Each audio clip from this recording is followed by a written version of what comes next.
Olá, meu nome é Marcelo Conrado, sou professor da pós-graduação Uniguaçu e hoje eu vou estar falando aqui para vocês um pouquinho sobre como o excesso de tecido adiposo promove a resistência à insulina ou, consequentemente, o diabetes tipo 2.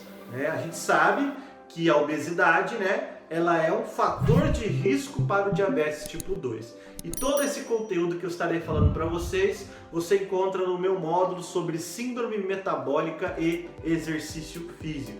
Bom, o tecido adiposo, ele é o excesso, na verdade, de tecido adiposo, ele é um gatilho aí para promover a resistência à insulina e aí o diabetes tipo 2. Primeiro, eu vou explicar para vocês como que esse tecido adiposo favorece a resistência à insulina e depois nós vamos entender esse processo, o que seria essa resistência à insulina e tudo mais. Bom, nós sabemos então que a célula adiposa, chamada de adipócito, armazena triacilglicerol ou triglicerídeos, ou seja, dentro do adipócito nós temos gordura na forma de triacilglicerol.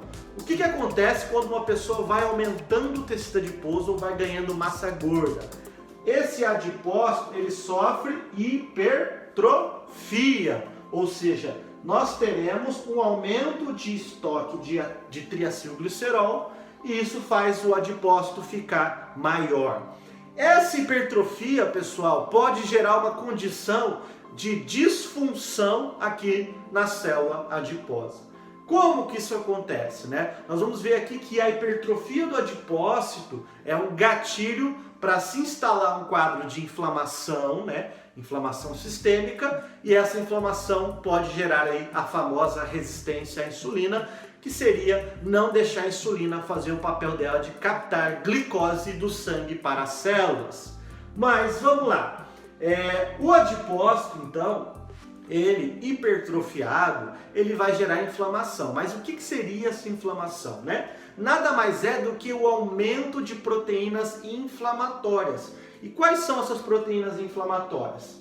São duas. Nós temos aqui as principais, chamadas de TNF-alfa, fator de necrose tumoral alfa, e a IL-6, que é a interleucina 6. Essas duas proteínas são consideradas proteínas inflamatórias. E aí, pessoal, o que eu vou mostrar aqui para vocês? Que um adipócito hipertrofiado, ou seja, o excesso de gordura corporal, pode aumentar a produção dessas proteínas inflamatórias, E essas proteínas inflamatórias são aí uma das responsáveis no processo de resistência à insulina.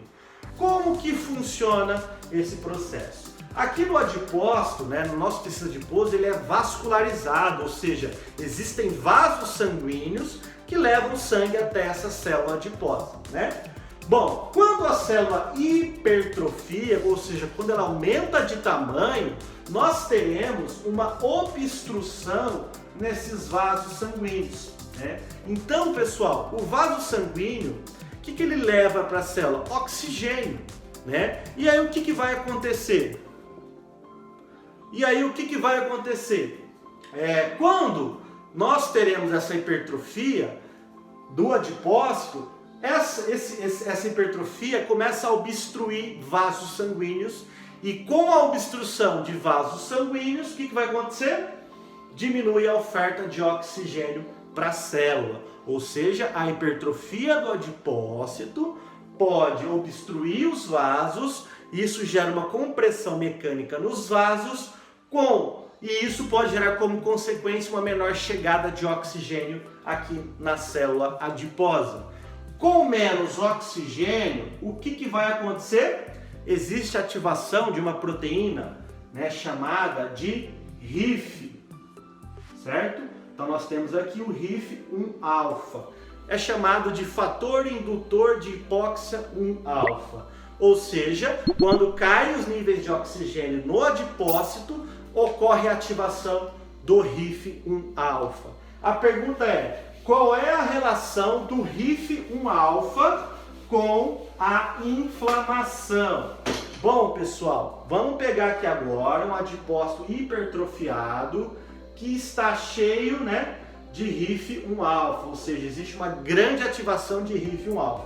O que vai acontecer? A produção de proteínas inflamatórias, tudo começa lá no núcleo da célula, lá no DNA. Existe um fator de transcrição chamado NF-κB ou NF-κB, que quando ele vem aqui no DNA, ele faz a produção de TNF-alfa e L6, ou seja, proteínas inflamatórias. Olha o que vai acontecer quando essa célula estiver ali com uma alta ativação de HIF-1-alfa, que isso está acontecendo pela obstrução mecânica nos vasos, que essa obstrução aconteceu pela hipertrofia excessiva do adipócito. O HIF-1-alfa pode ativar esse NF-κB e aí ele vai aqui para o DNA e o NF-κB faz proteínas inflamatórias. Bom, essas proteínas inflamatórias podem sair do adipócito e ir para o sangue. E no sangue pode agora ir para outros tecidos, fígado, músculo esquelético, vasos sanguíneos. Mas vamos lá, o que nós entendemos aqui agora? Quando uma pessoa está obesa, quando ela começa a ter hipertrofia no adipócito, ela pode gerar uma obstrução mecânica nos vasos do tecido adiposo e essa obstrução aumenta a ativação de HIF-1-alfa. Com o HIF mais ativado, ele vai pegar o NF-κB e vai colocar dentro do núcleo. Com o NF-κB dentro do núcleo, vai começar a produzir muitas proteínas inflamatórias. Bom, agora a pergunta é, o que essas proteínas inflamatórias fazem com a resistência à insulina ou com a ação da insulina? Bom, pessoal, a insulina ela tem muitas funções, certo? Uma das funções, eu vou pegar aqui para vocês e mostrar. Aqui, por exemplo, é a corrente sanguínea e aqui no caso dentro é a célula muscular, por exemplo, o citoplasma da célula muscular. Uma das funções da insulina no músculo, no tecido adiposo, é translocar um transportador de glicose, chamado GLUT4, do citoplasma para a membrana. Como que funciona isso?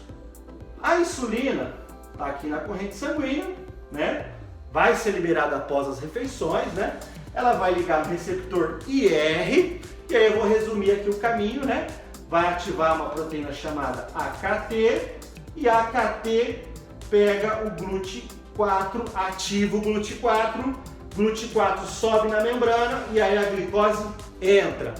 Então, uma das funções da insulina é ligar no receptor, ativar a AKT, translocar o GLUT4 até a membrana e aí a glicose entra na célula.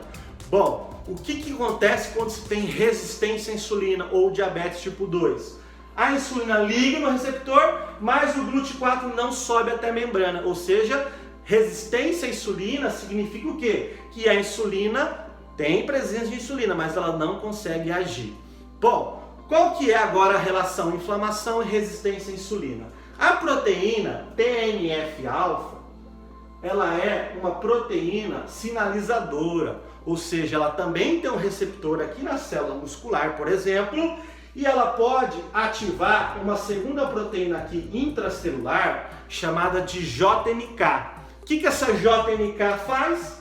Ela não deixa a insulina agir. Ou seja, pessoal, uma pessoa obesa que está com hipertrofia no adipócito, gerou obstrução mecânica, ativou HIF transloca NF-κB para o DNA, que vai produzir citocinas inflamatórias, que no caso aqui o TNF-alfa. Esse TNF-alfa cai na corrente sanguínea, volta para as células, liga no receptor, ativa a JNK e JNK não deixa a insulina agir. O que vai acontecer? A insulina vai ligar no receptor e o GLUT4 não sobe até a membrana. Qual que é a resposta final? Hiperglicemia, ou seja, a glicose vai ficar lá no sangue, por isso que a gente vê aí no exame, uma hiperglicemia em casos de resistência à insulina e diabetes tipo 2.